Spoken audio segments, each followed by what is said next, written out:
येतोय चांगला व्हिडिओ. बोला. आज आपण सांगलोरे गावामध्ये या ठिकाणी खरं तर आलेलो आहे. गोविंद मोरे माजी चेअरमन यांना खरं तर 9 महिन्यापूर्वी पॅरलेस झालेला होता आणि पॅरलेसमुळं पूर्ण ते झोपून होते. त्यांना खरं तर उठता येत नव्हतं, चालता येत नव्हतं. परंतु आता आपण चालताना चेअरमनला पाहिलं.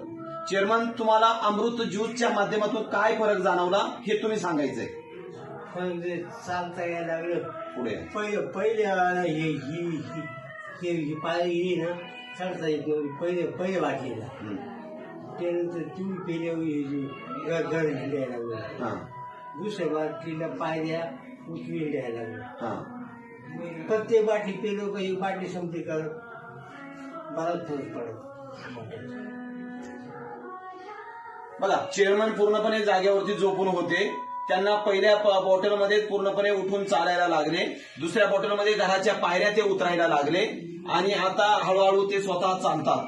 म्हणजे अमृत ज्यूसच्या माध्यमातून खरं तर एवढा फरक त्यांना जाणवला की त्याच्या माध्यमातून ते पूर्णपणे घरामध्ये स्वतः फिरतात आणि व्यवस्थित त्यांना आता खरं तर वाटायला लागलं.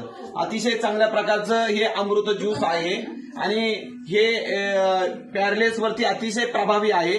प्रत्येक माणसानं हे खरं तर घेणं गरजेचं आहे आणि हे याच्यावर विश्वास ठेवून प्रत्येक माणसानं घ्यावं. चेअरमन, तुम्हाला काय वाटतं, प्रत्येक माणसानं घेतलं पाहिजे? फरक वाटतो ना. फरक वाटतो म्हणजे ज्या माणसांना पॅरलेस झालं त्या माणसाने घेतलं पाहिजे. मी यंदा क्लिअर झाला असतो पण थोडे हलगर्जीपणामुळं थोडं लीड घेतलं औषध.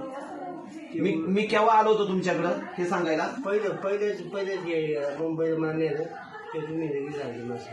बघा, ज्या टायमिंगला चेअरमनला वगैरे ह्या सगळ्या गोष्टी झालेल्या होत्या त्या टायमिंगला मी चेअरमनला स्वतः सांगितलेलं होतं. परंतु काय होतं की आयुर्वेदावरती माणसाचा विश्वास लवकर बसत नाही. चेअरमन सांगतात स्वतः की त्यावेळेस जर मी विश्वास ठेवला असता तर मी बऱ्यापैकी कव्हर झालो असतो. बरोबर आहे. तर हे घरातले सुद्धा तेच म्हणतात आणि चेअरमनचं सुद्धा तेच म्हणणं आहे की मी कव्हर झालो असतो. परंतु निश्चितपणानं अमृत ज्यूसच्या माध्यमावरती विश्वास ठेवायला हवा होता. अमृत ज्यूसच्याच माध्यमातून करता ते कव्हर झाले आहेत. असो, खरं तर प्रत्येक माणसाला हे घेणं गरजेचं आहे. हर हर रियांश, घर घर रियांश. किती वेळाचं झालं?